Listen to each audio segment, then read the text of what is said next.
In today's video, I'm going to teach you how to set up customer accounts in Squarespace. Whether you're launching a new online store or looking to enhance your site's functionality, setting up customer accounts can provide a more personalized experience for your visitors. So let's dive right in. First, you'll want to access your Squarespace account. Start by clicking on the login button on the Squarespace homepage. Once you're there, you have the option to log in using various methods, but the most seamless way is to click on Continue with Google. This option simplifies the login process by linking your Google account directly, adding an extra layer of security through Google's authentication system. Now that you're logged in, you'll see a dashboard with all the websites associated with your account.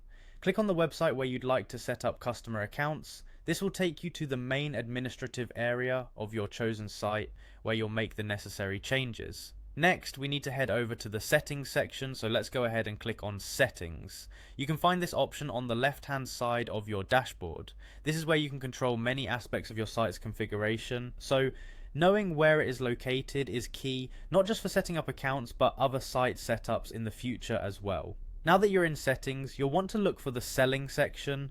Once you find it, click on it.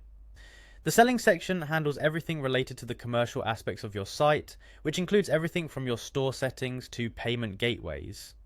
Under selling, you'll find customer accounts. Click on this option.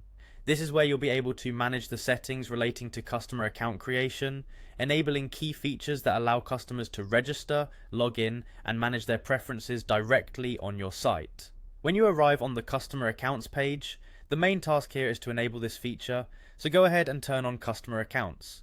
By enabling customer accounts, you're allowing customers to create personal profiles, which can lead to increased engagement and better customer retention by making repurchasing much easier for them.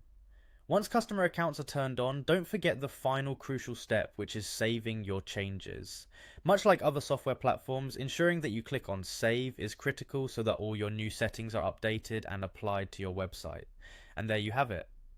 By following these steps, you've successfully set up customer accounts in Squarespace. With this feature enabled, you can offer your customers a more customized shopping experience, ultimately helping to foster customer loyalty and improve their overall online shopping journey. Thanks for watching, and don't hesitate to drop your questions in the comments below. Happy selling!